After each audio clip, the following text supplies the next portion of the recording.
अ, दिनांक 18 नोव्हेंबर 2025 रोजी Navi Mumbai police आयुक्तालयातील cyber police स्टेशनला मिळालेल्या माहितीच्या अनुषंगाने आमचे सायबर ईओडब्ल्यूचे एसीपी प्रेरणा कट्टे, आमचे एसीपी लांडगे साहेब, त्याच पद्धतीने सायबर पोलीस स्टेशनचे विशाल पाटील, सेंट्रलचे सुनील शिंदे आणि त्यांच्या सर्व टीमने मिलेनियम बिझनेस पार्क तुर्वे या ठिकाणी 3 नंबरच्या बिल्डिंग मधील 3ऱ्या माळ्यावर छापा टाकला असता त्या ठिकाणी 3 कंपन्या, फर्जी कंपन्या त्या ठिकाणी आढळून आलेल्या आहेत.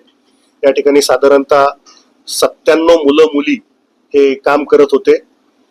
या ठिकाणी सर्वसामान्य नागरिकांना व्हॉट्सअपद्वारे कॉल करून त्यांना शेअर ट्रेडिंग मध्ये पैसे गुंतवण्याचा आमिष दाखवून आणि त्यामध्ये मोठा परतावा मिळेल असा आमिष दाखवून त्यांना फसवण्यात येत होतं.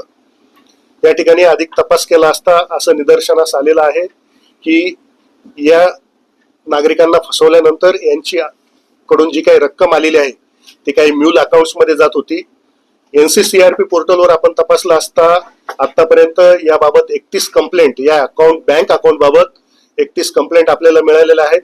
त्याच्यामध्ये साधारणतः 71 बँक खाती असून 12 कोटीच्या आसपास अफरातफर झालेली आहे. यामध्ये छाप्यामध्ये आतापर्यंत आपण 38 मोबाईल, 21 CPU, 5 लॅपटॉप, 5 SSD आणि 1 GSM सर्व्हर हे आपण या ठिकाणी जप्त केलेलं आहे. त्याच पद्धतीने हे जे कॉल सेंटर्स आहे हे 2 शिफ्ट मध्ये चालत होते. डे शिफ्ट मध्ये सकाळी 6 ते 9 हे भारतीय नागरिकांना आमिष दाखवून फसवणूक केली जात होती.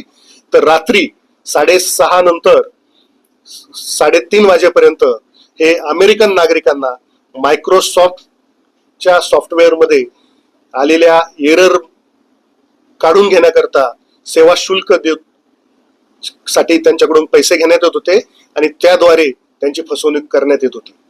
आतापर्यंत या तपासामध्ये 17 आरोपींना अटक करण्यात आलेली आहे.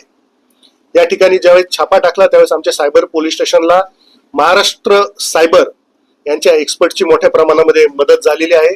सर्व सीजर आणि पंचनामा करण्यामध्ये त्यांची आम्हाला या ठिकाणी मदत झालेली आहे. त्याच पद्धतीने आमच्याकडे असलेले प्रायव्हेट सायबर एक्सपर्ट्स आहेत, त्यांनी यामध्ये मोलाची मदत आम्हाला केलेली आहे.